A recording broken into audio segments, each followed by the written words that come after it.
It's going to be great. Oh, I can't wait.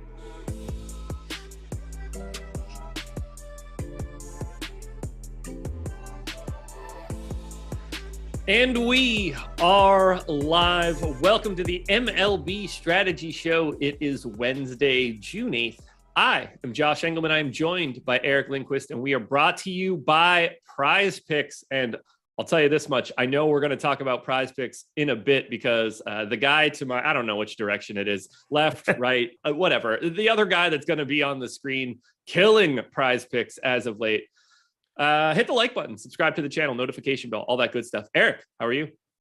Doing great. Yeah, the Prize Picks, just building up a bankroll over there. It's been really, really fun. I'll put it that way.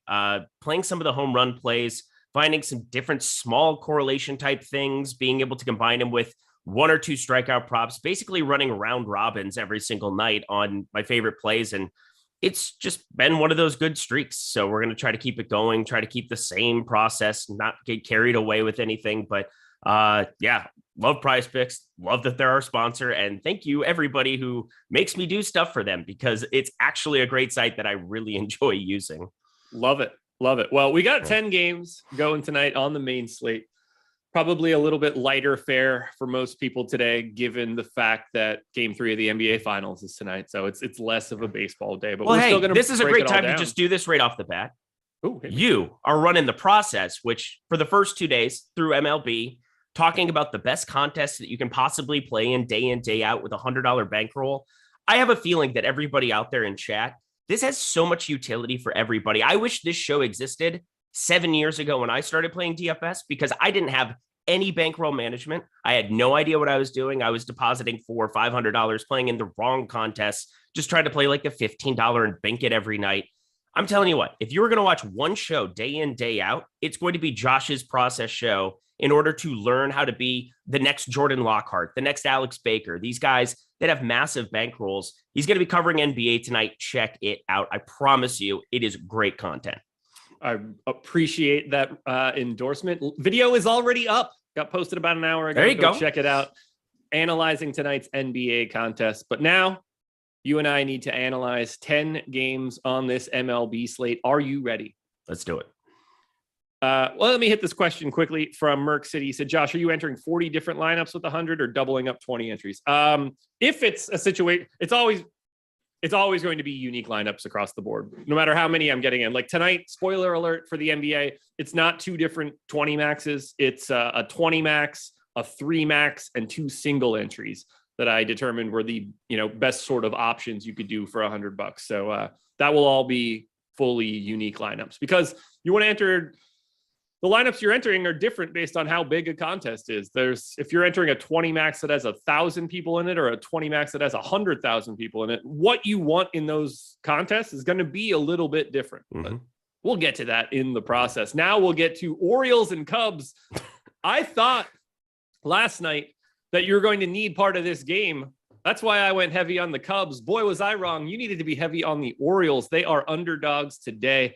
4-run implied total for the O's, 4.5 for the Cubs. It's Jordan Lyles and Marcus Stroman. Neither guy pulling all that much ownership. Lyles at 6% on DK at 6K. Stroman 8% owned at 6,900. I don't have much to add here. These are not really two guys I'm trying to target from a pitching standpoint. They're not my guys today. Yeah, and it's over 80 degrees, wind blowing out to left. We know all the fences have changed. Things are different in terms of the power metrics at Camden Yards than any year by a drastic amount. But yet there's enough right-handed power from the Orioles side going up against Stroman that I'm still comfortable getting to. Of course, Cedric Mullins with the platoon split. That's a guy that you can roster even with his low hard hit numbers here this season. He's just not a good pitcher. 47.5% hard hit percentage, 499 expected slugging. Around a 23% K percentage, which is always a little jarring. That's a little bit higher than I've ever seen for him. That is his highest mark in the StatCast era. So that's one thing that maybe you can land on a couple shares in 150. But my God, I do not prioritize him. And Jordan Lyles on the other side. Sure, the Cubs, they used to be a great strikeout matchup. Now they're really middle of the road. They were 14th yesterday. I'm not sure what updated here. I'm trying to get everything situated on my end. But I know that they're a middle of the road strikeout matchup around 22.5 to 23%.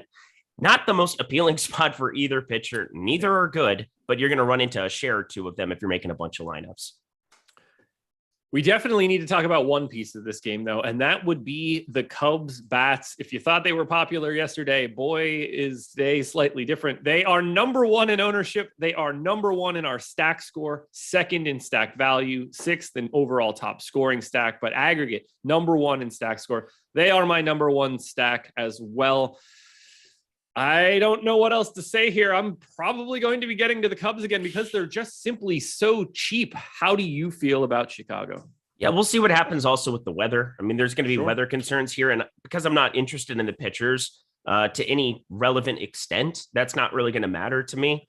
But it's definitely something to keep in mind with these bats. We'll be watching these in-game delays possibilities that exist here. The Cubs are just kind of fine for me. I don't really like them as the most negatively leveraged team on this slate. Yeah. They have some good bats. I mean, Christopher Morel's come in and hit the ground running. Ian Happ is sub 4K. This is really kind of a price combination along with the ability and the situation against Jordan Lyles.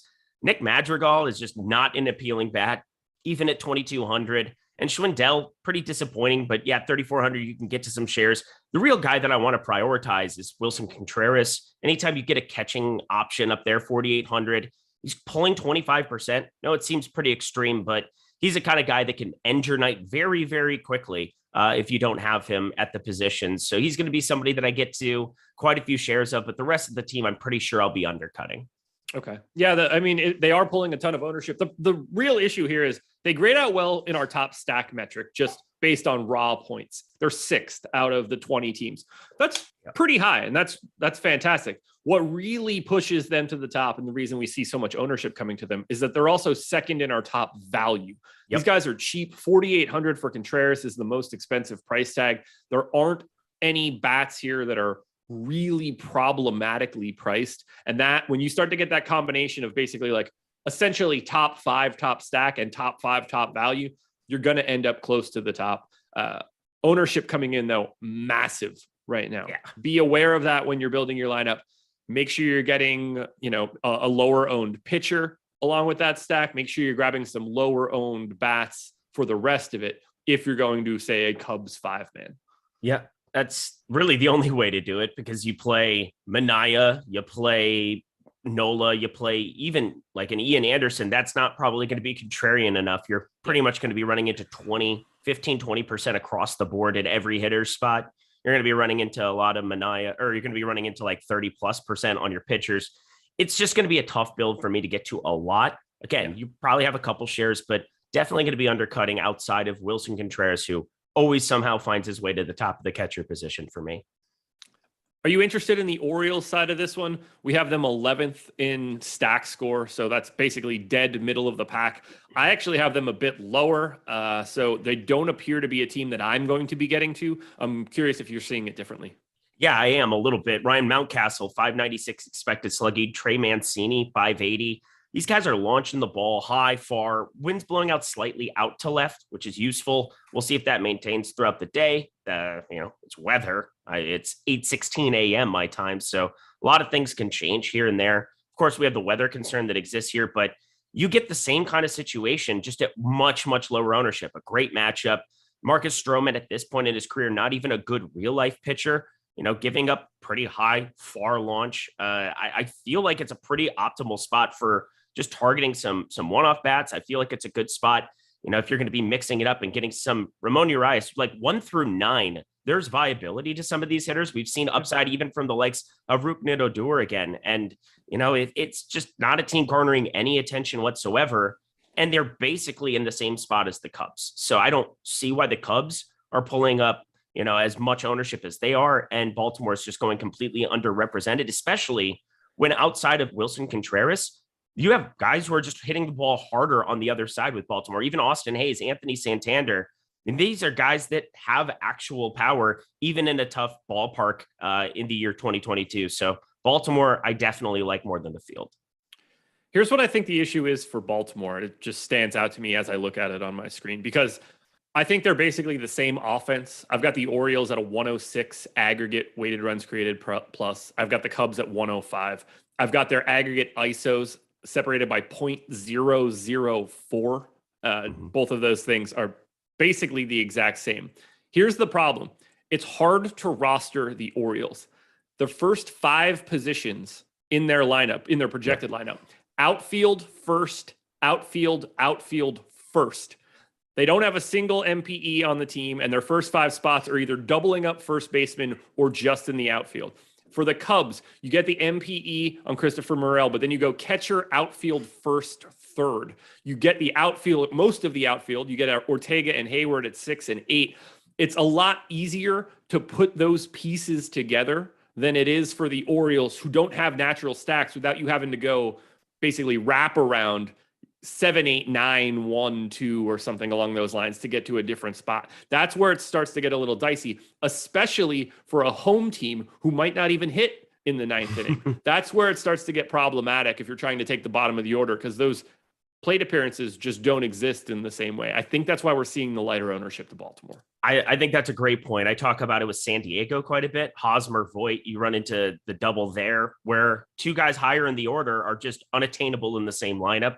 That's never fun, but if you did have the ability to spread it out, what happens is that there's more ownership that would exist for some of those top-end Baltimore bats. So the fact that you have to choose makes it a little bit more unique. I don't know why they can't just figure out some outfield eligibility. If guys are going to be DHing, why that isn't a thing that you can just stack up any team routinely. FanDuel, you don't run into those concerns. You can do whatever the hell you want. So have fun with that. But that's a great point in terms of why they might be a little bit lower owned. They're more of a hand build team than an optimizer team. Agreed. Trey Mancini, when he had outfield eligibility, that was kind of the first thing you did, was play him there, put Mountcastle in. Yep. That went away. But yeah, it's going to be a team that's going to be hard for it to project out that well. But yeah, I'll probably hand build a couple 3 max. I would be surprised if Baltimore, I feel like Baltimore's been one of those 3 max teams for me almost every single slate for the last week and a half. We saw it come to fruition yesterday. It doesn't mean that things are going to go great today, but the situation seems almost identical to me for the Cubs, but you hit on the reason that it could be very, very different just in terms of stackability, if you will. Anything else you want to touch on in this one? Nope. To the Guardians we go, which still sounds awful to me. 4.1 run implied total for Cleveland, 3.3 for the Rangers. It's Connor Pilkington going for Cleveland, which sounds made up. Dane Dunning going for Texas. No ownership going to Pilkington. No ownership going to Dunning. Neither guy showed up really in the crunch that I ran. So my question to you is, are you getting to Pilkington or Dunning today? Yeah, so I do like a Downton Abbey bit because I thought his name sounded like a Downton Abbey character where it's like, Connor Pilkington, welcome to the reservoir. I don't know, something stupid. See, I'm a Carl Pilkington guy, British comedy as well in the Ricky Gervais realm. Is he the guy who does everything very structured? Is he that guy? No, Carl Pilkington is a bald oaf of a man. Oh, never mind. Different guy. You need to watch the show An Idiot Abroad. So Ricky Gervais and Stephen Merchant send Carl Pilkington to all of the wonders of the world. And he is like a hilarious curmudgeon that goes to all these places. He hates every other culture. He hates like the experience. He thinks most of the stuff that he goes to see is absolute garbage. Like he shits all over the Great Wall of China. Oh man. He shits all over like the pyramids. Oh my God.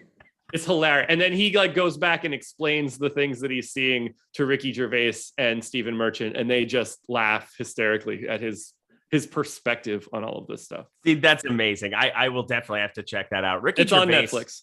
Okay. Yeah, one of the more refreshing voices in popular culture, I would say. I don't know. Him hosting the Golden Globes every time is a can't miss viewing party. Amazing. But anyway, baseball, I mean, there's that. This is a second half of a doubleheader, if I'm correct, right? I'm looking at two different spots. Let me find this. Definitely Dane Dunning Pilkington. Yeah, because I mean they have Bieber listed on Prize Picks. They have Bieber listed. Somebody had just made that comment, so I wanted to double check if that was true. Because yeah, Bieber's the guy who's listed there. On DK though, Pilkington. This is more weather. It's just been constant weather here in Cleveland. I don't know if this game plays. I just pulled up the Cleveland weather. It looks pretty bad. Yeah. If it's Bieber. It's Bieber on MLB.com, actually. So maybe we're ignoring Pilkington at this point. That will certainly change things a little bit. We had Pilkington in our ownership run earlier, so this might be a relatively new change. Keep your eyes peeled for it. Do you have interest in Bieber if he goes? Yeah, I would have a lot, but the game has to play. And Shane Bieber, 25% K percentage. He's not Cy Young Shane Bieber this season, but he's still very, very viable against the Texas Rangers team that top to bottom is what you call gettable. So I'm going to be looking at Shane Bieber if he's the guy on the mound. They've had double headers. They've had rainouts. They've had a bunch of stuff. So some of these starters end up being in flux. Oh, that looks hilarious. I'm going to have to watch that show. But I'm definitely looking at Shane Bieber as somebody that immediately, if people are concerned about weather, even have a allotment of lineups that you're comfortable burning into oblivion and have some, because it's too good of a spot not to. The wind's blowing in hard from right. It's 70 degrees, but yeah, if it's going to be wet, rainy, you're not going to play him anyway. But yeah, there's definitely, if it's going to be Pilkington, we saw him have some upside last time out. I'm still not a believer that Pilkington's any good, so he would still not be somebody on my board. Shade Bieber would become a priority. We'll see what happens. Bieber 9,600 on DK today, but yeah, we'll cross that bridge. If there's threats of rain, they're going to go with Pilkington over Bieber. They're not going to like warm Bieber up to ultimately not play. So, oh, you mean like they did Tariq Skubal, my favorite pitcher on the slate yesterday, who I then got 0% of? Yeah, that irritated. When I looked at my phone and they put him back in like 9 o'clock or whatever it was, I was like, oh, of course. I stopped eating the dinner that my wife cooked last night when they took him out. I was like, I'm sorry, I got to go. I got to fix these things. I only have so much time to do it. And then I get back down there and I was like, oh, it turns out I could have just left it. Wouldn't have made a difference. You would have won money. That's for sure. It wouldn't have mattered. I had all of the Justin Verlander. That went quite well for me last night. I had a bunch of Yu Darvish. That went well. Rodon didn't go all that well. Skubal was my third most exposed pitcher when I took him out. So it would have been nice. That's for sure.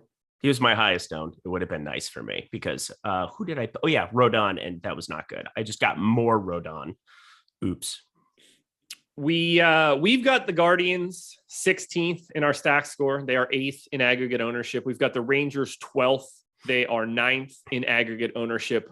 Basically, our top stack tool, not really pointing us to Cleveland or Texas. I will say I have the Rangers as the 4th best value. That could be a place if you're trying to find some slightly cheaper bats, and if Pilkington and not Shane Bieber, that could be a direction you want to go in order to get away from some of like the Cubs value. But in the grand scheme of things, these don't seem like 2 teams I'm getting to. Yeah. Cleveland, Dane Dunning, I generally think is better than other people do, but Cleveland just strikes out at an 18% clip against right-handed pitching. That is surely not something that I'm going to land on a lot of Dane Dunning in a weather spot here as well. 109 WRC plus 154 ISO. What is nice is that there are some lefties here in this lineup. Jose Ramirez switch hitting. You've got Owen Miller that I feel like I roster all the time. Josh Naylor as well. Put your hands up in the Naylor. That's all I got. I don't even. Oh, I get where we're going there. I got it. It took me a second. It's Ayer, Naylor. They're next door neighbors, I think. I think so. Okay. Neighbors.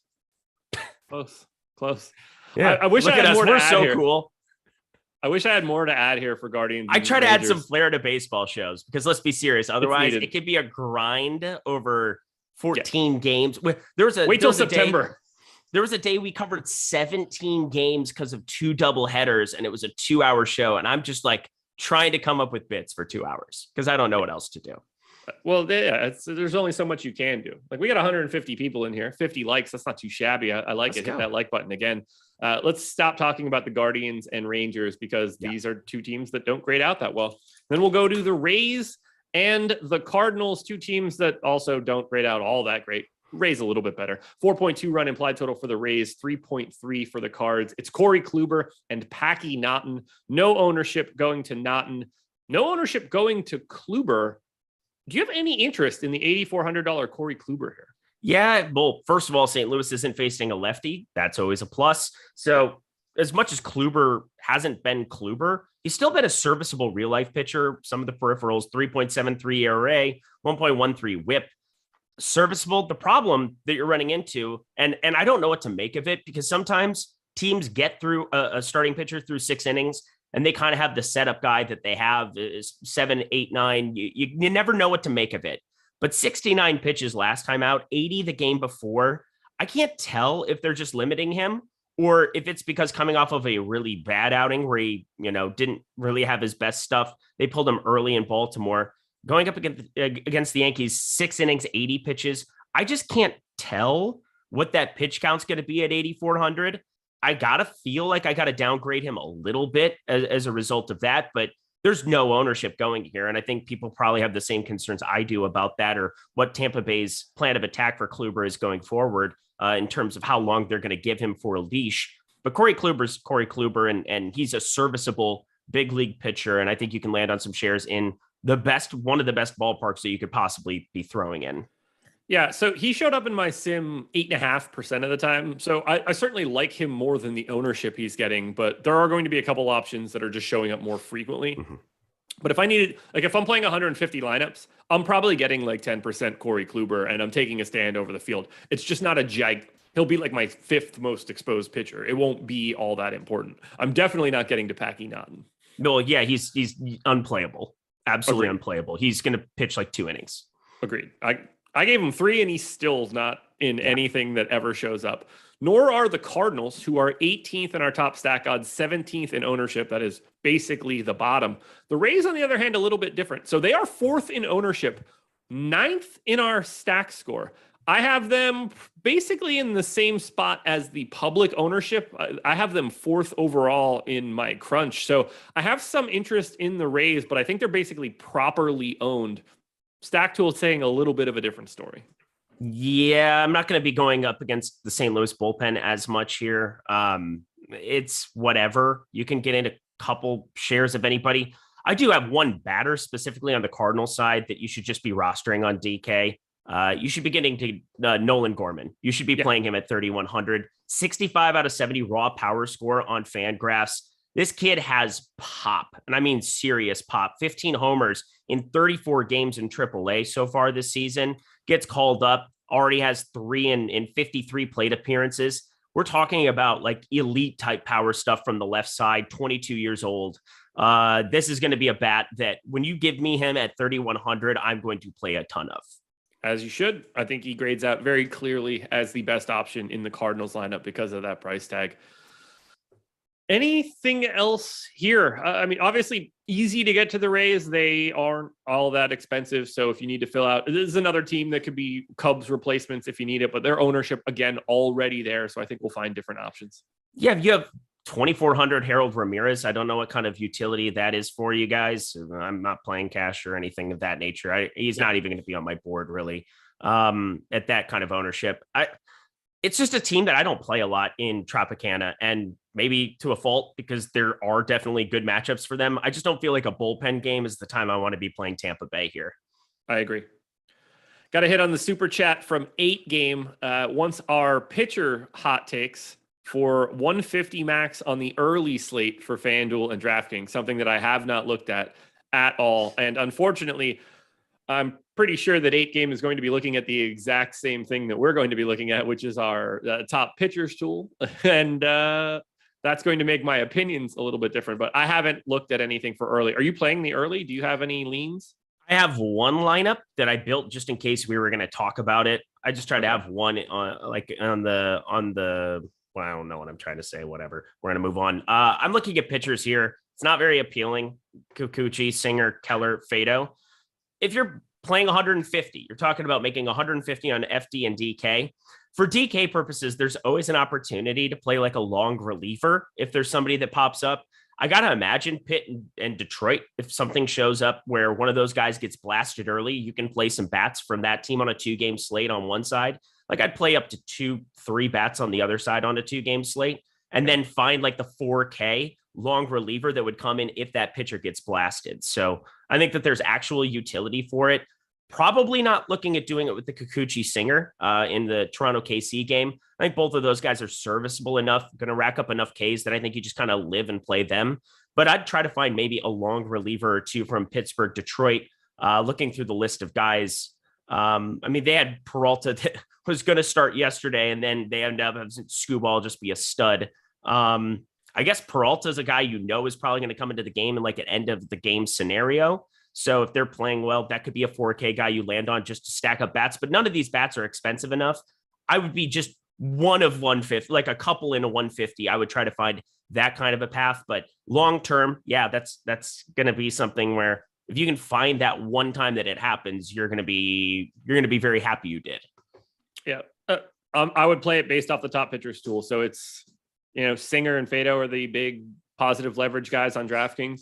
I would look to get more of the positive leverage on the DK side. On FanDuel, Merrill Kelly is the biggest positive leverage guy. Logan Gilbert not too far behind. It feels like those are two completely different games.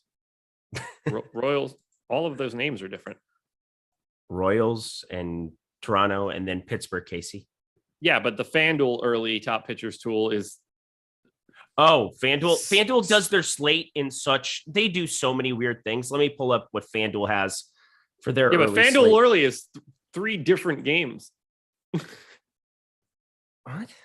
I see in Detroit and KC, that's the very early. So that's the early only is at 6:40 Eastern time. So that's like a later session. Washington, Arizona, Cincinnati, Seattle, Houston. That one, is that what you're looking at?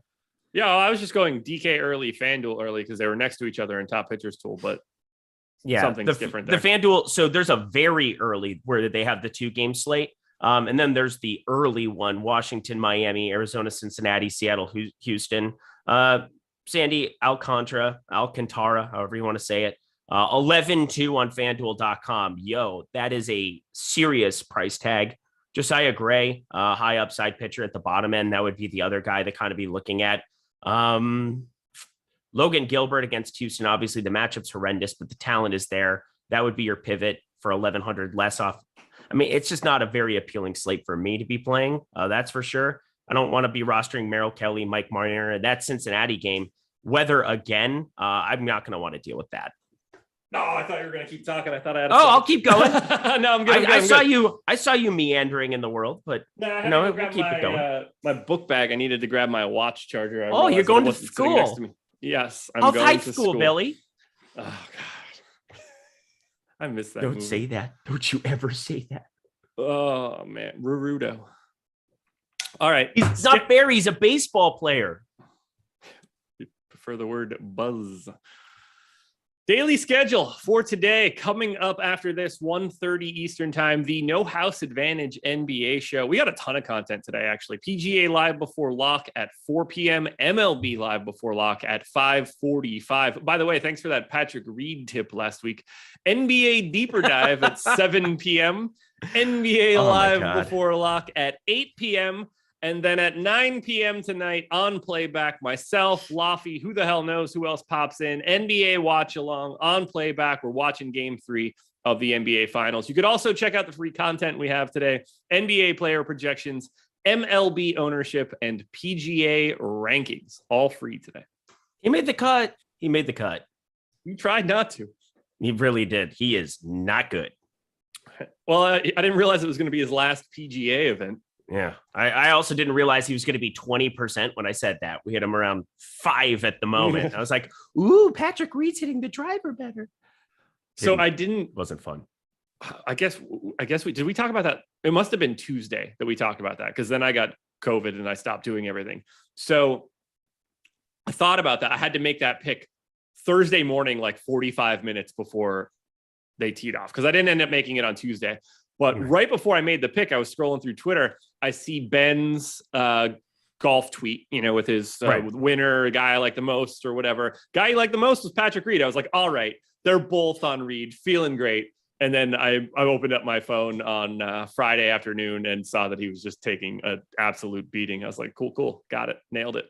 So bad. The driver just disappeared again, and it's not going to be good for him. Well, now his driver's in Saudi Arabia, so... London, technically. London. Well, yeah, this week. 5.3 run implied total for the reigning, defending, undisputed champions of Major League Baseball, the Atlanta Braves. You're a Braves fan? I'm a lapsed Braves fan, but I'm going to take credit for the title. Weird. Yeah.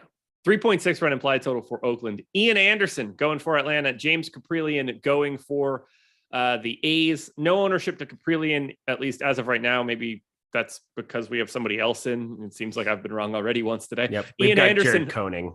Okay, perfect. That's why. Ian Anderson. See, I prepped this so early that like things change. 26% owned Ian Anderson at 6,400. I think that's really the only thing that matters here. This is the preferred pay down option if you're looking for it. He's the 4th highest owned pitcher at 6,400. I get it to a degree. Might be a little too aggressive from the ownership, but I think that he's very clearly the best guy sub 7K. Are you on the same sort of boat with me? Yeah, the matchup is just phenomenal. 71 WRC plus, second worst in baseball for the Oakland Athletics against right-handed pitching on the split, 24.4% K percentage and just a 105 ISO. If there's one thing that you're concerned about with Ian Anderson, it's some of the hard contact he can give up in Atlanta, because it can be hot Atlanta this time of year. It's over 80 degrees, wind blowing out to left. We saw Acuna go yard. That was fun. But Ian Anderson, 6,400. I'm with you. I think he's a great option. I find him kind of unavoidable because you look at the bottom of the board and there aren't like the pivots that you feel comfortable in any way, shape, or form making. I think he's very, very clearly the best option. I mean, Jordan Lyles is pulling 6%. That would be like your next pivot. And we already talked about him, our uninterest in going that direction. Ian Anderson, by far the best punt. I would say sub 8K. I agree.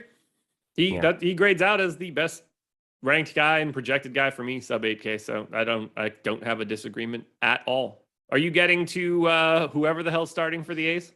Doesn't appear that anybody is. Yeah, it's not Caprillion. It is not. I bought the Culture Club Greatest Hits CD once at a flea market. That must have been an exciting day for you. I was pretty happy about it. It's a better album than you'd think. Oh, interesting. It's kind of how I feel about Aha with what's the first album that they had with like Take On Me. I don't know the name of the album. I would have been able to say Take On Me. It's like the first song that would always play on your iPod, because alphabetically you get the Aha, and then it would always be, that was in order how it shows up. AH-HA. For whatever reason, the dash screwed up everything, and it always went to the top of the board for me. So I've heard that song probably more than any other song in my entire life. I would have to delete it. Yeah, I might have to now that I'm even saying it. I'm starting to feel uncomfortable. But Jared Koenig, looking at AAA numbers, 2.21 ERA, 1.02 WHIP, 53 innings pitched in 9 games. So he's stretched out. I might get to some shares. Am I really going to talk myself into maybe doing this? I think he looks like a really 61 strikeouts now over the course of 61 strikeouts over the course of 9 games. Shit. I mean, he's had a pretty good season in Las Vegas, the Las Vegas Aviators, if you will, of the PCL. Yeah, I'm probably going to roster some Jared Koenig if he's the guy on the mound. Okay. Yeah, I'm looking at him right now. Let's see. Yeah, obviously fully stretched out. Not an issue there. Getting not exactly the best date of people to face in your first game. I mean, I'm going to give him 5 innings right now, but I don't know if I should go a little bit more aggressive. We're going to rerun my crunch just to see what it ends up looking like. But talk to me now about Atlanta, because whether it's Koenig or not, Braves lineup looking pretty darn good. They are 3rd in aggregate ownership. However, 8th in stack score. Are they overvalued today? No, they're a really good spot. And I'm just going through some other stuff on Koenig. I'm keeping the deep dive going. 17.4% K percentage AAA, 8.3% walk rate, 4.69 FIP, 4.47 ERA, 0.2 wins above replacement. I mean, he's a back end starter, but he's cheap. And that's the whole purpose, is that we're looking for anybody, and fully stretched out. There's definitely viability in going his direction. He's not even on the DraftKings. If you go to the DK page right now, he's not even available there yet. They're going to have to add him in and switch out whoever it is that's sitting there right now. It's just an Atlanta team that top to bottom has power. They have opportunity. We'll say it was pretty comfortable rostering Atlanta yesterday when they got rid of Adam Duvall and they put in Guillermo Heredia, and you get that bomb at sub 5%. But obviously, maybe it'll be Heredia today. He's not a power guy anyway. 347 expected slugging, 162 expected batting average. He's by far the worst batter, somehow even worse than the likes of Duvall, who's having a career worst season. But looking at the Braves top to bottom, there's just too many good bats. Acuna, way to call the leadoff home run yesterday. No big deal. Austin Riley looked inept at the plate yesterday. Watch all 4 of those at bats. Strikeout, strikeout, strikeout, strikeout for the turkey. That was great. But yeah, you're going right back to the well there. Okay. You going to the A's at all? Because they actually rank higher in our top stack tool than the Braves do. And they are getting none of the exposure. I have a problem with Oakland because I feel like I always roster them more than I should. Top value stack. You talked about that. I think they just have some batters at the top end, and they never, ever get owned. It's 80 plus degrees out here. Ian Anderson is going to be a popular punt pitching option, but am I that scared of Ian Anderson as a starting pitcher? Not really. 43.8% hard hit percentage, sub 20% K percentage. It's almost the best option by default at the bottom end, but this is baseball we're talking about. And I think that's what I kind of keep clinging to, trying to roster up some of these Oakland bats. You look at Bethancourt, who's got an expected slugging over 500. If he's in the lineup, that's always viable. Seth Brown back, 465 expected slugging. Sean Murphy, decent enough catching option. Now that especially that he's cheap, he was way overpriced earlier in the season. And Chad Pinder, that's a guy that I feel like I always land on as a punt. Oakland, I'll probably be 2-3x the field more than likely, but yeah, it doesn't feel comfortable, but it makes a lot of sense on this kind of slate. I agree. Anything else you want to touch on in this game? Let's see. Yeah, Atlanta is just awesome, top to bottom. Michael Harris III, it hasn't shown up yet, but that's a guy that Terry's talked about a lot. Sprint speed combo, or sprint and hit tool combo could be something special here going forward. So 1 through 9, Atlanta's in play. Oakland really not looking to try to pluck a Matt Davidson from the clouds. So we're going to be sticking with the top half there. 3.7 run implied total for the Twins, 4.8 for the Yankees. Chris Archer and Nestor Cortez going in this one. Archer providing absolutely no ownership, and I don't believe that he should. Cortez, 22% owned right now on DK, 5% on FanDuel. I completely agree with the DraftKings ownership, so much so that I hit that number on the dot in my sim. So I completely agree with the public. I think Cortez looks good. He's my, I don't know, fourth favorite pitcher today. Might as well be tied for third. But I'm going to get to Cortez against the Twins. A lot of strikeouts to be had. Yeah, a lot of strikeouts to be had. And Cortez talked about it routinely on these shows that it is so crazy to see a guy throwing low 90s heat and getting these kind of inducing these kinds of swing and miss numbers. 40% whiff percentage on the sinker for the season. The slider is started to come back down to earth, not really getting any swings and misses there. But the four seam fastball and the cutter, I mean, we're talking about these being his primary pitches by a landslide, and he's garnering a 22.8% and 26% whip percentage. That kind of stuff doesn't really happen. They basically took the cutter, and which was a non-existent pitch for him before 2021. He's threw it 23.6% of the time in 2021, up to 40% of the time now in 2022. He actually throws it slightly more than his fastball. It's just such a lethal pitch, and it's just made him a completely different pitcher than we've ever seen before, as he's gotten more comfortable throwing it. A 2.19 expected ERA. As much as I love my Minnesota Twins, I love Nestor Cortez today a lot more. You and me both. I don't think that we love the Twins bats, who rank dead last in stack score. I don't really see much that I want to talk about on that end. Do think we need to talk about the Yankees, though. Fourth in stack score, seventh in aggregate ownership. They have the third highest odds of being the top scoring stack. They came in about sixth for me, so I'm like right around the same sort of spot as our stack score and our current ownership. And I don't think that I really have to pitch why I would be interested in the Yankees against Chris Archer. Lots of power here, apparently. Yeah, a couple guys. This is my favorite stack again. The problem is the price. And so we play a price-based game, and you're getting low ownership because Judge, 6,300 on DraftKings.com. Stanton, 5,500. Rizzo, 5,500. Because all these guys do is just hit home runs. But if you're going to be playing some Ian Anderson at the bottom end, if we can click on this Koning character for Oakland, who just got added at 5K to the bottom of the DK pool as we were talking. Maybe they're listening, who knows? But we've got an opportunity to play some of these Yankees bats. Anytime there's positive leverage for the best offense in baseball, you just kind of take it. And I think that that's the same approach that I've had all season long with the Yankees. When they're super, super popular, you find ways to get away. When they're not, you just embrace all of it. So I'm going to find a lot of paths to it. Aaron Judge has been like plus 200 around the industry. Think about that. Basically, at that kind of a number, he has to hit 8,100 or 8,100. That'd be a lot of home runs, but 81 home runs in a 162 game season to return value in that kind of capacity. That is how Vegas is looking at Aaron Judge in his current iteration. He is out of his damn mind. No doubt about it. My AL MVP. I mean, this team is firing on all cylinders, and he is kind of the main reason why. So give me all the Aaron Judge as a one-off in stacks. I will find all the paths to get to him. I love getting to him, man. The dude just hits bombs. It's also just like Adonis up at the mound. Him and Stanton together are just like Greek gods playing a wiffle ball game. It's so much fun to see. Yeah, it's just not fun if you're a Twins fan today, but no, not so much. But it's going to be fun because I play DFS. If I didn't, I would probably lament my life because Yankees are absolutely going to smash Chris Archer. You know what is really fun? Playing on Prize Picks, there it is. The presenting sponsor of this show.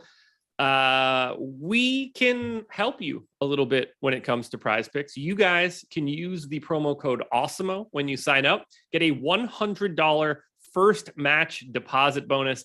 And you're not building lineups with optimizers or mass entry. So you're approaching this one differently. You're basically building parlay cards. A 5-player lineup can net up to 10x your entry fee, but you don't even have to go all the way up to 5-player lineups. You don't even have to just use the same sport. If you would like to do, 2 picks from baseball and 1 from cricket, you can do that. Get into Canadian football if that's your bag. It's not mine, but it could be if you're interested. That is out there for you. You guys should check out all of it. We have a ton of Prize Picks content. I believe there are some Prize Picks videos on our YouTube channel. You got any knowledge about those things? I've seen 1 or 2. Okay. You guys should watch them because they've been on fire as of late. Do you have anything yet today? Do you have a sneak peek? Do you have a prize pick that stood out to you today? Yeah. So total home runs are starting to show up on the board. And I don't know how you don't click on Ronald Acuna, Marcell Ozuna, Ozzy Albies right out of the get-go.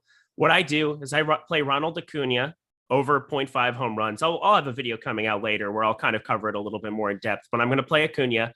I'm also going to automatically look and see which is better between his total bases, which you can basically cross-reference on sports books, and then just use that information to help you make informed decisions. Go to OddsShopper and check out some other spots there. But we put in Acuna for the hitter, 1.5 total bases. We're going to take the over on both of those, and we're going to pair it with Jordan Lyles over 3.5 strikeouts, the number one play over on OddsShopper in terms of expected win percentage. 76% for a pitching prop is unheard of kind of stuff.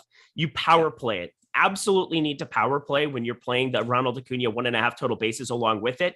Basically gives you, anytime he hits a double, you're set. And then if Ozuna and Albies can show up and add to the party, sounds great. But you're basically getting extra outs. You're getting some positive correlation in it. I've been playing these routinely for some of the guys who are at the top of my home run model. Aaron Judge, Jordan Alvarez yesterday, along with Ronald Acuna, just kind of made life great. I'm going back to the well with Acuna. Love it. Love it. Make sure you're checking out all of our Prize Picks content. Love having them as a sponsor, also the sponsor of the process, which makes me quite happy. Nice. To the Brewers we go. 3.9 run implied total for the Brew Crew, 4.1 for the Phillies. Adrian Hauser and Aaron Nola. Hauser, no ownership whatsoever, nor should he. Aaron Nola, all of the ownership today, 35.5% on our current run, basically tied for the top spot. We've got Nola, Sean Manaea, spoiler alert, and Nathan Eovaldi, spoiler alert, all basically 35% owned today. Not a huge separation in my opinion either. I do have Manaea a little bit lower. I have Eovaldi a little bit higher. We'll get to those things. I got Aaron Nola smack dab in the middle right on this number. I think 9,400 looks great. Yeah, he's fantastic in this spot. Ballpark, it's whatever, hitter's park, but he's Aaron Nola. He's phenomenal at the moment. 30.2% K percentage, low sub 4% walk rate, a 280 xWOBA. You can list off all the numbers why, but also you're going to be adding Luis Urias, who ended up showing up in the lineup yesterday. And I believe also, who's the other guy that's going to Willy Adames is going to be back in the lineup for the first time in a long time today. As good as he can be, known to strike out a time or two as well. 42 strikeouts so far in 130 plate appearances. That's a pretty large ratio. So that's more strikeouts that, as good of a hitter as he's been since putting on a Brewers uniform coming from Tampa Bay, that's going to be more strikeouts added to the fray as well. If Keston Hiura ever shows up in the lineup, that's a massive upgrade to any pitcher ever. So yesterday, Rowdy Tellez ended up playing left on left. I doubt Keston Hiura jumps in the lineup there, but just always something to keep an eye on because Milwaukee, depending on how they roll out the lineup, there can be slight differences in terms of strikeout props and how you project these guys. But regardless of how it comes out, Aaron Nola is going to be my favorite pitcher on the board today. Love it. I'm guessing if Aaron Nola is your favorite pitcher on the board, you're not going to Brewer stacks? I'll have a couple on the other side because if I'm going to play an aggressive like 55, 60% of Aaron Nola, something like that, which is, 25% over the field, I'd kind of be remiss in 150 not to have a couple Brewer stacks on the other side. It's a really good offense. Willy Adames, you talk about his strikeout pedigree. That's also a fantastic bat to be added back into the lineup alongside the likes of Tyrone Taylor, who out of the middle of nowhere, 475 expected slugging, Hunter Renfroe, 485, Rowdy Tellez. That's probably the best bat to get to, period. On the other side, if you want to try to target Nola, which I don't recommend, it's not going to be the best situation for you, but 604 expected slugging for Rowdy. Where he'd be really effective right now? The Toronto Blue Jays. Oopsie. How are you feeling about the opposite side of this one, though? Phillies 7th in our top stack tool, 5th in our current ownership. I actually have them a little bit lower than our ownership. So they seem like most of the ownership is basically going to Schwarber, Hoskins, and Harper. Nobody else is really owned. I also don't think that they should be. I'm not all that enamored with the Phillies, even though there is a ton of power at the top of this order. Yeah, and Alec Boehm over a 500 expected slugging, getting no love, sub 2% on DK. I feel like I play that guy way more than everybody because I'm just a StatCast junkie. And, it feels like he's somebody that, because of his defensive inefficiencies, gets a little bit of a bad rap because he's a really good hitter. A 308 expected batting average, 45.3% hard hit percentage. Wish he could get the loft up a little bit to join the home run club, but we've got an opportunity in Alec Bohm to get somebody sub 2% at the back half of this lineup to really add and bolster your stack. So always going to be clicking on that name. That's usually, if I'm hand building, one of the first guys that I plug in alongside the likes of Schwarber, Harper, Castellanos, the obvious guys that you want to get to. Bryce Harper, you got to look at him compared to some of the other one-offs. He's very popular at 16.8%. That's the fourth most popular outfield spot. You get so many pivots. Like we have Mookie Betts at 11.5% against Cueto. I'd be surprised if he got up that high. Just because Cueto right on right, it just doesn't feel like the Dodgers have been an offense people have stacked up as much. Mookie, always a good one-off. Aaron Judge, though, I prioritize over Harper. It's just kind of an ownership thing for me. And Kyle Schwarber, 17.6% for him. I'm probably going to have to be light on that one too. Yeah, it's so easy to get away from that ownership on Bryce. Like $100 cheaper for JD Martinez, half of the ownership. $200 cheaper for Stanton. No, sorry, $200 more expensive for Stanton. 4% ownership. These guys are all basically the same play when you get in a baseball game, but why take someone that's 4 times his own if you don't have to? If this is your one-off, obviously, if you're putting a Philly stack together, you're not like, oh no, I gotta let go Bryce Harper. I'm gonna ruin myself. But if you're just trying to one-off a bat, unless you have an unowned stack, the guy that you should be going to is not Bryce Harper, even though he does look fantastic. Couldn't have said it better. All righty, let's keep it moving here. We'll go to game number 7 on the slate. White Sox and Dodgers, 3.7 run implied total for the White Sox, 4.8 for the Dodgers. And before we do anything, hit that like button. Maybe we can get up to 100 likes with 200 viewers. Johnny Cueto going for Chicago. Tony Gonsolin going for LA. Neither guy going with any ownership. Gonsolin 9,200. Really tough, in my opinion, to justify Gonsolin's price tag given everybody that's around him. Is this a pitching matchup for you? Yeah, I'm playing Tony Gonsolin. Are you kidding me? This guy is out of his mind. And people have talked about forever. Tony Gonsolin, his pitch count isn't there. Who gives a shit? He's now put up 6 consecutive 20-plus fantasy point outings. He's being capped right around the 90 pitch mark, pretty much every single outing all season. Well, for the second half of the season for him so far has been capped around 90 pitches. So I don't expect that to change. But a 1.59 ERA, a 0.88 whip, a White Sox lineup that just is still figuring itself out, still has some problems absent, some of their best hitters, Eloy Jimenez, Tim Anderson, lots of problems absent these guys, a 3.7 implied Vegas total on the other side. Everything stands out to play Tony Gonsolin here for me at low ownership. 25.8% hard hit percentage is outrageous kind of limitation of power, a 330 expected slugging, and still a 25% K percentage. The only problem that can come up from time to time is he does walk guys. He misses opportunities to kind of close the door and get the strikeouts that you need. But at 9,200, yeah, Nola, I prefer. But the field is going there 37% more. I'm going to get to more Nola, but I still am going to find paths to him and Gonsolin together. I want to play a lot of Gonsolin at this number. I love the ownership. Obviously, at no ownership, it's very easy to make that pivot. I don't think like Sean Manaea is 30 times more likely to outscore Tony Gonsolin, but I will say he does not grade out well for me in relationship to everyone else. He showed up in 5% of my crunches. Do I feel like I'm slightly undervaluing him here? Yeah, probably. I could probably give him another out. He's just never going to pop like Cortez or Nola or Manaea or Eovaldi on a day like today, but certainly not a problem. But really solid strikeout matchup against the White Sox. Not a team that I'm all that worried about. Park isn't the best for power, but the White Sox don't exactly have a ton of lefty power to, they have to deal with. They're on righty to start it off. So I like the idea of getting to Gonsolin. If you've got a very chalky lineup, turning Manaea into Gonsolin will really help with a more unique style lineup. I don't think people understand, though, how bad the White Sox have been this year. I mean, it's the worst division in baseball. The Twins are at the top of it kind of by default. It's the worst division in baseball, and I don't think it's remotely close. Chicago against right-handed pitching for the season. Second to last in WRC plus at 81. Or no, that can't be right. Third to last. So yeah, it's the exact same thing. They're just terrible. 105 ISO. That's second worst in baseball against right-handed pitching.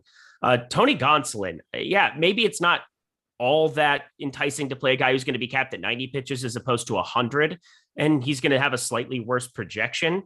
but there is a massive, massive path to upside. And I think the floor is pretty stable. The guy is nails. So Tony Gonsolin, yeah, Sean Manaea, he's got to beat, and that's massive ownership. Nathan Eovaldi, cheaper, he's got to beat. But there's definitely a path to getting to him. Having 25 and having that work out for you. Is 35 on the table? Probably not. Dodgers stack, definitely something we need to talk about here. That shouldn't be all that surprising. They got a lot of good hitters. Shocked. Second in ownership, second in top stack score. They are number one in our overall top stack metric. They're number one in mine. I actually have them as a slightly better value than we do. It's clear that getting to the Dodgers today, not a gigantic problem against Johnny Cueto. Do you want to get to the Dodgers?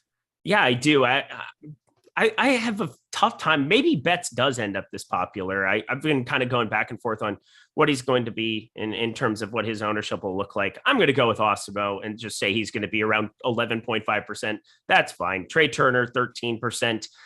Justin Turner, not a great year, but you can definitely click on still at 4,100. I miss Edwin Rios so much. I wish he was still, healthy, because that guy was an automatic one-off every single day, ending in Y. Will Smith at the catcher position. That might be the guy I shy away from a little bit at 16%. It might sound ironic because I love Contreras that much more, but for more ownership. But if you're stacking up the Dodgers, of course you can play Will Smith. Just a team that's so easy, 1 through 9 most of the time. If Zach McKinstry is going to be there, probably going to be a pass for me. They also have Eddie Alvarez, who's, from the left side, somebody that has shown up in the lineup, I believe, the last 2 times they faced righties. Yeah, Trevor Williams and Michael Kopech. He's faced both of them here. So I don't really know what to make of him. He had decent enough AAA stuff, had some stolen bases, it looks like, as well at that time. So 304, 430, 500 slash line, 5 homers. But he's 32. He's a little bit over the hill, and he still hasn't made it in the show. So not a priority at 2,400 whatsoever if he ends up in the lineup. I can't stop thinking about the fact that when Will Smith steps up to bat, he looks exactly like Jada with the helmet on. Oh my God. It's crazy. It's like the same dome. Any White Sox bats for you today against Gonsolin? No, not a single there. White Sox, not a single one. Okay. Do you want to roster Danny Mendick leading off? Do you want to roster? I want to roster Gavin Sheets. Oh, I'm a Gavin Sheets stan. I guess I didn't mean to besmirch the good name of Gavin Sheets. 2,300 MPE. Good, sometimes Gavin Sheets. 2,300 MPE, lefty righty, big time lefty power park. If you want to one-off Gavin Sheets, that's my call there. Speaking of calls like that, Jordan Lockhart with the big super chat. What up, my dudes, Josh and Eric? Let's get some money today. Who's the guaranteed homer today? #Kingquist. Ooh, I got to get the guaranteed. I mean, I gave Acuna earlier, but I feel like that's a little bit of a layup. Man, you just went the Gavin Sheets lefty on Tony Gonsolin route. So I feel like I want to try to join that party a little bit. Let's do, oh man, this is just so much pressure now. So much pressure. Aaron Judge is cheating as well. So we're probably not going to say him. I'm going to go CJ Cron. I like the call. Against Alex Wood. CJ Cron, just an absolute massive bat. Sub 1% in San Francisco. Yeah, it doesn't matter. He's facing a lefty. You just play him. I'm sticking with Gavin Sheets. That's going to be the pick for me. off the beaten path. Nobody going there. Lefty on righty. 111 left-handed park factor, 4 home runs last year in Chicago. That is a big one. Gavin Sheets. All right. Well, somebody put those two together. I want to see the screenshot of the ticket. The CJ Cron, Gavin Sheets home run parlay. I want to see it. I wish that I were at home right now and I could make that bet. I would do it. Yeah, that would do be it. Great. I have a sneeze brewing right now. Don't know how I'm going to manage this, but we're just going to snort it on back here. 3.8 run implied total for the Angels, 4.7 for the Red Sox. Apparently, Reed Detmer is going for the Angels. Nathan Eovaldi going for Boston. Eovaldi, the 3rd most popular pitcher today, but as I mentioned, him, Manaea, Nola, all basically the same. I think Nathan Eovaldi is the best pitching option of the day. Massive projected strikeout rate on the Angels. Not hugely scary. And there's not going to be any Mike Trout tonight after last night. So the lineup sucks even more. I have a 26% aggregate strikeout rate on the Angels. That is by far the number 1 mark on the day. 8,800 for Eovaldi, so it's not even difficult to get there. Allows you to pay up for some other bats. This is my number one guy today. I can't say anything against it. He's number 2 on my board, just behind Nola. Yeah. But Joe Adell, I love him. He feels like a guy I've tried to make a thing on my dynasty team for the last 2 years, and I'm trying to cling on to hope. He's back in the show now. He has stolen base upside if he ever can get on base with his 262 expected batting average, 485 expected slugging. He's got such a massive power bat and so much potential, but he's got a 36.8% K percentage, which is just gigantic to be adding into the lineup, and probably the upper half of this lineup, I would expect, unless they're going to just put Brandon Marsh there in the 2-hole or something like that. 31.5% K percentage for him. Andrew Velasquez at the back half of the lineup, 28.3%. Tyler Wade, really the only guy in my projected lineup I have right now that's going to, and he's still at 20.3%. So there's like really lots of opportunity for Nathan Eovaldi to succeed against a troutless Angels team. I mean, this is kind of a can't miss spot. I am a little bit worried about the ownership because once Trout is not in that lineup, hard for people to not want to just click on Eovaldi's name over and over and over and over and over and over. Yeah. And you should, because he's great. And that's what I agree with. There you go. Not going to Reed Detmers, though. Sure not. Young prospect. Problem is they've been giving him like no leash whatsoever. He had that the no-hitter earlier this season, 37.7. That's kind of glaring. But outside of that, 108 pitches, 61, 73, 86 his last 3. I mean, he was very serviceable against the Yankees and still just not getting the leash. The strikeout rate isn't there. I mean, this is just going back to the Boston well once again. Speaking of the Boston well, 6th in top stack in our stack score, 6th in public ownership. They are 2nd in overall top stack for me, 3rd in the aggregate sim that I ran. Very highly ranked team, a team that I certainly want to get here against Detmers. I don't have much else I want to say. Obviously, lots of quality bats in the Boston lineup, lots of power. I have them with the 4th highest aggregate ISO on the slate. I think that I have enough money that it won't be much of an issue. I'm going to Boston today. Yeah, I'm going to everybody on Boston not named Jackie Bradley Jr. That's usually the way that it goes. There we go. I love it. Do you have a favorite Red Sox bat? Rafael Devers left on left. For some reason, people care about that stuff with Rafael Devers, and you shouldn't. 12.5%. For a guy who can just dominate the position any given day. Feels like that'll be a click I make more than the field. Give me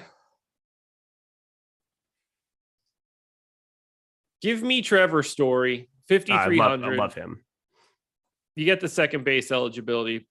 Properly owned, in my opinion, at 10%. But if I'm picking a single bat from Boston, that's where I'm going. For the Angels, I'm going to avoid this team like the plague with no Mike Trout.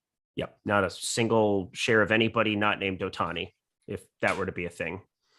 2 to go. Padres and Mets. 3.6 run implied total for the Pods. 3.5 for the Mets. This is a coin flip game. Sean Manaea going for San Diego. Obviously, we've talked about him. Looks great. Chris Bassett going for the Mets. 12% owned. Here's what's interesting. I'm going to lay this out and I'm going to get your thoughts. I have Manaea mildly over-owned.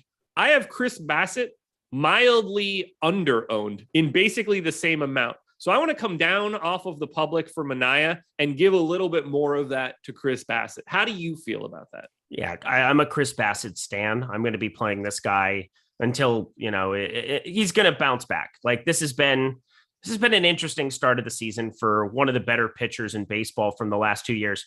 Look at some of his pitch counts too. I mean, they give him 110 against the Dodgers, 100 against Philly. I mean, this guy has massive upside, if only because they'll just run him into the ground. So you see his K percentage, 25%, it's serviceable, but there's no doubt that he has a massive leash. And I just keep targeting this San Diego team that I do not believe in whatsoever. Luke Voit been batting clean up there, 33.8% K percentage. Trent Grisham, so bad, 27.1% K percentage. So while there are guys like Manny Machado, Profar, Hosmer, Nola, guys who suppress some of those strikeouts, just because of the pure length, Chris Bassett can go into this game, cheap enough tag over on DK, 8,200. I think that's a really serviceable SP2 option. And Manaea, I loved with Oakland. Is Josh? There we go. Oh yeah, Sean Manaea is just fine. Yeah. Oh yeah, happy to get there. But he's my third favorite of the three big 30% owned guys. Yeah, I didn't know if you were sneezing again or something. It was like that awkward just pause. buried right here in the top of my nose. I'm just trying to like shake it free. Sometimes I'm trying to take the deep breath. Nothing, still nothing. I know what I'm not doing in this game though. That one's pretty easy. I'm not rostering any bats. Maybe one-off bats. I don't plan on going here for stacks. 16th in ownership for the Pods. Dead last for the Mets in aggregate ownership. Both teams in the bottom half of our stack score. So we'll see. Pete Alonso got hit on the hand. We'll see what happens. He might be in the lineup still. Who knows? The X-series negative. I'm reading the little blurb about that. But it's Francisco Lindor anytime. Yeah, one-off kind of situation. Yeah. You get Mark Canha at 3,300 against any lefty. It's fine. But yeah, it's nothing like a priority whatsoever. Happy to take a shot at a $2,100 Nomar Mazara if you need to save some salary. That's a name that you probably won't hear get said on a show today anywhere in the industry. Yeah, probably for good reason. Yep, agreed. And then we close it out heading to San Francisco. Giants, 5-run implied total. Rockies, 3.6. Alex Wood and Antonio Senzatella. Wood's about 10% owned. I completely agree with it. Happy to get there in this particular park against a Rockies team that generally just sucks outside of Colorado. Senzatella is not owned, and I don't believe that he should be. Are you trying to get Wood tonight? Buy me dinner first. Probably get a little bit. I could get some Norwegian Wood in my life. Just fine. Alex Wood, he's just been a good pitcher with the Dodgers. San Francisco, just serviceable, 23.7% K percentage. You talked about it. It's the Rockies outside of Coors. You do get some bats you got to be careful of. The aforementioned CJ Cron. You get Jonathan Daza, who just doesn't strike out whatsoever. 334 expected batting average. Just horrendous hard hit tool, though. We're looking at it as a pretty easy matchup anytime you get Colorado out of Coors. So, yeah, Alex Wood, is he in play? Absolutely. Do I feel like he should be vaulted on my board just because of the matchup here? Probably not. Still just a serviceable pitcher, appropriately priced, about appropriately owned. I don't get the sense that we're talking about Rockies bats. We are not, other than CJ Cron, who's going to get a yard. There you go. On the Giants side, however, 10th in ownership, 6th in our stack score, 5th in top stack percentage overall. I don't really disagree with that. I have them 6th, so I'm in the same sort of boat as our top stack tool. Happy to get to some Giants. Nothing too crazy. I hate targeting this park just because it's so difficult from a power perspective, but the prices aren't too bad. I think, Brandon Crawford for 4,200 stands out probably as one of my favorite options. You get to check off the shortstop box. You can go to Donovan Walton if he's in the lineup. 2,500 to get second and short eligibility. No individual guys that I'm just like, oh, this is the guy that I have to have. But I don't mind getting to the Giants. They are not owned, middle of the pack, 10th overall in aggregate ownership. You talked about all those outfield one-offs. We're talking about jock jams. 1.2% on DK right now. That can't be real against any righty, let alone Anthony. Anthony. I misspoke his name, but it doesn't matter because he's terrible. Antonio Senzatella, 583 expected slugging, 8.5% K percentage. There's just no hope for him against Jock Peterson. Best of luck to him. Jock Peterson, maybe I'll just switch to him for my home run pick. What could go wrong picking two guys to hit homers in San Francisco? Perfect. You're going to switch to Jock. CJ Cron definitely going yard tonight now. That should be easy enough. I'll play them both. We done here? Yeah, that's it. Thank you guys for joining us. Make sure you're checking out all of Eric's Prize Picks content and every other piece of content that he's on. I believe you're on, I don't know, definitely Live one Before of the Lock shows. NBA tonight. Yep. Okay, there you go. NBA Live Before Lock. More than one. Check that out. Check out the playback stream tonight with myself and Lofty. Watch the process, watch the contenders. So much content at awesemo.com. You don't want to miss any of it. And hit that like button on your way out the door if you haven't done it yet. Let's get this number over 100. We've got 225 people in here. Should be easy enough. For Eric, I'm Josh. Thanks, Prize Picks. We're out.